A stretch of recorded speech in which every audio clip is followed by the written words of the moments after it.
যুগে যুগে ইমাম আবু হানিফা রাহমাতুল্লাহি আলাইহিরা একদিকে তারা ইমামে মুজতাহিদ, আরেকদিকে সময়ের অত্যাচারী শাসকের নির্যাতনের শিকার।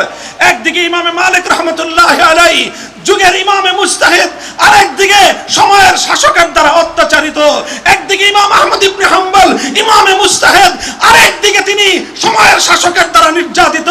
একদিকে ইবনে তাইমিয়া ইমামে মুজতাহিদ, আরেকদিকে তিনি সময়ের শাসকদের দ্বারা নির্যাতিত। শাইখুল হিন্দ মাহমুদ হাসান দেওবন্দি একদিকে তিনি তিনি সকল উস্তাজুল কুল, আরেকদিকে তিনি সময়ের শাসকের দ্বারা নির্যাতিত নিপীড়িত।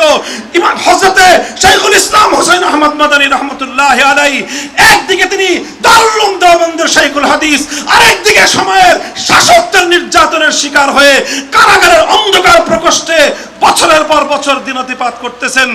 আখেরি চিরাগ হিসেবে শাইখুল হাদিস আল্লামা জুনায়েদ বাবুনগরী রাহমাতুল্লাহি আলাইহি হাটহাজারী মসনদের শাইখুল হাদিস, আর একদিকে জালিমের জিন্দান খানার মজলুম সিপাহী।